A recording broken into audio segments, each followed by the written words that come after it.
నమస్కారం ప్రజలారా, మా యూట్యూబ్ ఛానల్. నా పేరు రాజు.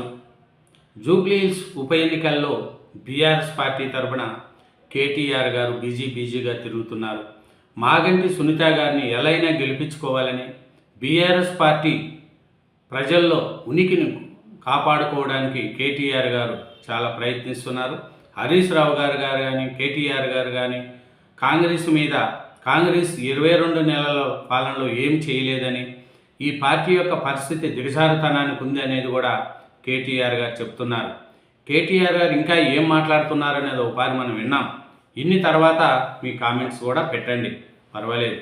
ఎందుకంటే కాంగ్రెస్ పాలన గురించి మన కేటీఆర్ గారు ఏం చెప్తున్నారంటే, రౌడీల పాలైన రాష్ట్రం, మూటల పంపకాల్లో ముఖ్యమంత్రి బిజీ, వాటాల కోసం మంత్రులు కొట్లాట్లు, జూబ్లీస్ ప్రజలారా ఆలోచించండి, ఓటుతో ద్రోహపూరిత పార్టీకి బుద్ధి చెప్పండి, 2 ఏళ్లలో రాబందు ప్రభుత్వం పోతాది, మళ్ళీ కేసీఆర్ రైతు బంధు రాజ్యం వస్తుంది, మీకిచ్చిన హామీలను బీఆర్ఎస్ నెరవేరుస్తున్నది అని మన బీఆర్ఎస్ వర్కింగ్ ప్రెసిడెంట్ కేటీఆర్ గారు చెప్తున్నారు.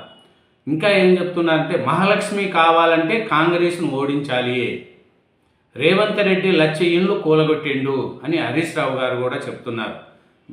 ఇంకా ఏమంటే, కేసీఆర్ గారు సీఎం అవుతేనే బాగుంటుంది అనేది కూడా మన కేటీఆర్ గారు చెప్తున్నారు. రాష్ట్రంలో కాంగ్రెస్ ముసుగులో రౌడీ పాలన నడుపుతున్నారు ముఖ్యమంత్రి, మంత్రులు ఆలీబాబా దొంగల్లాగా దండుపాల్యం ముఠాల్లా తయారై దోపిడీ పర్యానికి తెరదేపారు, పాలనకు గాలి కొదిలేసి వాటాల కోసం కొట్టుకుంటుండ్రు, పారిశ్రామికవేత్తల గన్నులు పెట్టి మూటల పంపకాల్లో మునిగి తేలుతుండ్రు అంటూ బీఆర్ఎస్ వర్కింగ్ ప్రెసిడెంట్ కేటీఆర్ గారు చెప్తున్నారు. ఇంకా కేటీఆర్ గారు ఏం చెప్తున్నారు ఏమనేది ఒకసారి చూసుకుంటే, రాష్ట్రంలో రౌడీ పాలన నడుస్తుంది, ఈ మూటల పెంపకాలలో మంత్రులు కొట్లాడుకుంటానని అనేది కూడా కేటీఆర్ గారు చెప్తున్నారు. ఇంకా ఏం చెప్తున్నారంటే, రేవంత్ రెడ్డి గారు ఫెయిల్ అయిపోయారు, పాలన మీద పట్టు లేదు అనేది కూడా మన కేటీఆర్ గారు చెప్తున్నారు. ఎందుకంటే 55 సార్లు ఢిల్లీ వచ్చారు, తీసుకొచ్చింది ఏమీ లేదనేది కూడా చెప్తున్నారు. ఏమంటే, ఈ మన కేసీఆర్ గారితోనే పాలన బాగుంటుంది, ఎందుకంటే మన డాక్టర్ల ఉత్పత్తిలోనూ రాష్ట్రం నెంబర్ 1, మెడికల్ కాలేజీలు 4 నుంచి 34 పెంచాం అనేది కూడా మన కేటీఆర్ గారు చెప్తున్నారు. ఇంకా కేటీఆర్ గారు ఏం చెప్తున్నారు ఏమి అంటే, పాలన మీద పట్టు లేదు సీఎం రేవంత్ రెడ్డి గారికి, పంపకాల్లో మూటల్లో మీద ఉన్నంత దృష్టి ప్రజల మీద లేదనేది కూడా కేటీఆర్ గారు చెప్తున్నారు. ఇంకా ఏం చెప్తున్నారంటే, చెయ్యికి ఓట్లేస్తే ఇళ్లపైకి బుల్డేజర్లు వస్తాయి అనేది కూడా మన కేటీఆర్ గారు చెప్తున్నారు. చెయ్యికి ఓట్లేస్తే ఇళ్లపైకి బుల్డేజర్లు వస్తాయనేది కూడా చెప్తున్నారు. హైడ్రా పేరిట ప్రతీకార రాజకీయాలు చేస్తున్నారు, అసెంబ్లీ ఎన్నికల్లో హైదరాబాద్ ప్రజలు కాంగ్రెస్ను నమ్మలేదని కేటీఆర్ ఉద్ఘాటించారు. చూడండి, ఇంకా ఏం చేశారంటే, 3 ఏళ్లలో వస్తాం, హామీలు నెరవేరుస్తాం, ఇంకా 3 సంవత్సరాల్లో మేమే వస్తాం, తర్వాత ప్రజలకు మేమే మేలు చేస్తాం అనేది కూడా మన కేటీఆర్ గారు చెప్తున్నారు. ఇంకా ఏం చెప్తున్నారంటే, పంపకాల్లో తేడాలలో మంత్రులు తన్నుకుంటుండ్రు అని హరీష్ రావు గారు చెప్తున్నారు. పాలన మీద దృష్టి లేదు కానీ పంపకాల్లో డబ్బుల కోసం మూటల కోసం తన్నుకుంటున్నారు అనేది కూడా చెప్తున్నారు. వృద్ధులు, ఒంటరి మహిళల పింఛన్లు 4,000 కావాలన్నా, మహాలక్ష్మి స్కీమ్ కింద మహిళలకు 2,500 రావాలన్నా జూబ్లీహిల్స్లో కాంగ్రెస్ను ఓడగొట్టాలి, ఓటుతో సీఎం రేవంత్ రెడ్డి చెంపలు వాయించి బుద్ధి చెప్పాలని మాజీ మంత్రి హరీష్ రావు గారు పిలుపునిస్తున్నారు.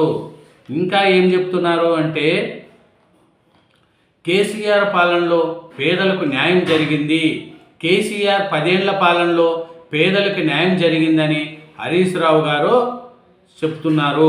ఎందుకంటే ఆ మాట హరీష్ రావు గారు చెప్తున్నారు. ఇంకా ఏం చెప్తారంటే, మైనార్టీ ప్రాతినిధ్యం లేని తొలి కాంగ్రెస్ ప్రభుత్వము తెలంగాణలో ఏర్పడింది, 6 ఎమ్మెల్సీలకు అవకాశం ఉన్నప్పటికీ కాంగ్రెస్ ఒక మైనార్టీ కూడా అవకాశం ఇవ్వలేదు, ఈ విషయంపై రాహుల్ గాంధీ మైనార్టీలకు సమాధానం చెప్పాలనేది కూడా కేటీఆర్ గారు చెప్తున్నారు. కేటీఆర్ గారు ఇంకా ఏం చెప్తున్నారంటే సునీతమ్మ గెలుపుతో భాగస్వామ్యులు అవ్వాలి అనేది కూడా తెలుస్తుంది. జూబ్లీహిల్స్ బీఆర్ఎస్ ఎమ్మెల్యే అభ్యర్థిగా బరిలో ఉన్న సునీతమ్మ గెలుపులో భాగస్వాములు కావాలని మన కేటీఆర్ గారు చెప్తున్నారు. రేవంత్ రెడ్డి 1,00,000 ఇళ్లను కూలగొట్టిండు. కేసీఆర్ హైదరాబాద్లో 1,00,000 డబుల్ బెడ్రూమ్ ఇల్లు కట్టి పేదల బతుకుల్లో వెలుగులు నింపారని హరీష్ రావు కొనియాడారు. కానీ సీఎం రేవంత్ రెడ్డి హైడ్రా తెచ్చి 1,00,000 ఇళ్ళు కూలగొట్టి వాళ్ళ బతుకులు సింద్రం చేశారనేది కూడా హరీష్ రావు గారు చెప్తున్నారు.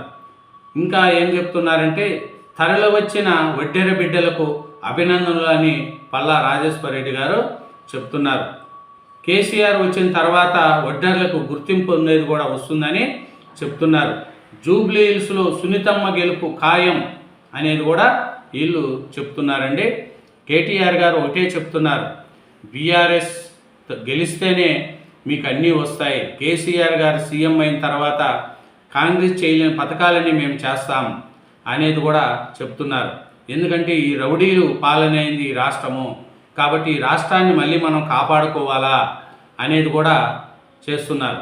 ఎందుకంటే దేశంలో కాంగ్రెస్ పార్టీ తీవ్రంగా వ్యతిరేకించిన ప్రజా వ్యతిరేక వక్ఫ్ సవరణ బిల్లు చట్టంగా మారిన వెంటనే అమలు చేసిన తొలి ముఖ్యమంత్రి రేవంత్ రెడ్డి అని కేటీఆర్ చెప్తున్నారు. ఇంకా కేటీఆర్ గారు ఏం చెప్తున్నారంటే బీఆర్ఎస్ మీద కుట్ర జరుగుతుంది.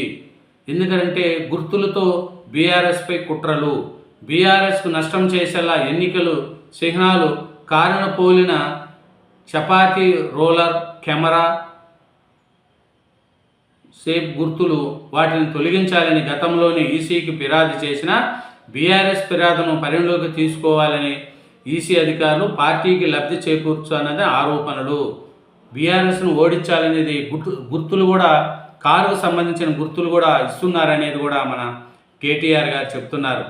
ఎందుకంటే కేటీఆర్ గారు అదే చెప్తున్నారు, ఉచిత మంచినీటి పథకాన్ని ఎత్తేసి కుట్రలు జరుగుతున్నాయని తలసాని శ్రీనివాస్ యాదవ్ గారు అంటున్నారు. హైదరాబాద్లోని తెలంగాణ భవన్లో జూబ్లీహిల్స్ నియోజకవర్గంలోని వడ్డెర సంఘం నాయకులతో నిర్వహించిన సమావేశంలో మాట్లాడుతున్న బీఆర్ఎస్ వర్కింగ్ ప్రెసిడెంట్ కేటీఆర్, చిత్రంలో మాజీ మంత్రులు హరీష్ రావు, తలసాని శ్రీనివాస్ యాదవ్, ఎమ్మెల్యే పల్లా రాజేశ్వరరెడ్డి, ఎమ్మెల్సీ మాజీ కార్పొరేటర్లు, వడ్డెర సంఘం మహిళా నాయకురాలు జయలక్ష్మి తదితరులు పాల్గొన్నారు.